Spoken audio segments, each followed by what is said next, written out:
pour que, oui, c'est vrai, dans le fond, que l'être humain, il est esclavagisé par rapport à l'art, mais c'est par rapport à lui-même. Dans le sens que, au fond, tu sais, je veux dire, c'est pas si difficile que ça, là. Je veux dire, des êtres extrêmement avancés, c'est pas dur, là, d'aller placer une machine dans un cours d'eau puis ramasser les particules d'or.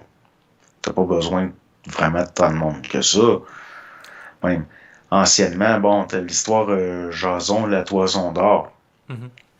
Bon, ben, moi, ce que je vois là-dedans, c'est des vieilles techniques qu'il y avait dans certains coins.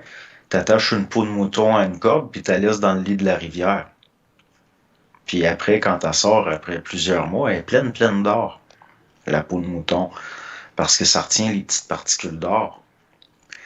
Mais il reste que, bon, c'est quoi le lien tant que ça avec les dieux? Moi, je pense que les dieux, ils se nourrissent de l'être humain. Tu sais, dans le sens que c'est, entre guillemets, les dieux. Mhm. Donc, est-ce que l'être humain n'aurait pas été modifié génétiquement pour se reproduire plus vite, puis vivre sa vie plus vite, puis dans le fond, parce qu'il y avait une conjoncture d'intérêt à ce qu'ils vivent tout plus vite? Puis une petite créature qui a le cœur qui bat vite, ça vit moins longtemps.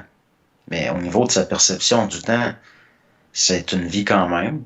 Dans le sens que si tu prends un animal que le petit cœur va extrêmement vite, une petite créature, ben pour lui, une journée, c'est long, plus que pour nous. Puis quand on essaie de l'attraper, on n'est pas capable parce que ses yeux, on bouge au ralenti. Donc, dans le fond, est-ce que c'est pas l'être humain qui a, par ses agissements dans le passé, a modifié sa propre nature?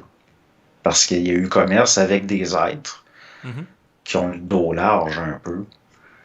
Parce que là, je veux dire, les dieux, dans le fond, si on regarde les vieilles histoires, ben, ils ont pas le si mauvais rôle que ça. Je veux dire, l'être humain, il collabore tout le temps à sa chute. Puis c'est une créature qui va être portée à imiter les dieux, puis ce qui font que les dieux, justement, sont des êtres souvent pas très sympathiques, c'est-à-dire l'orgueil.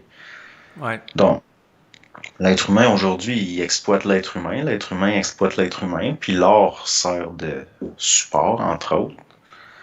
Mais c'est parce qu'il est comme un dieu.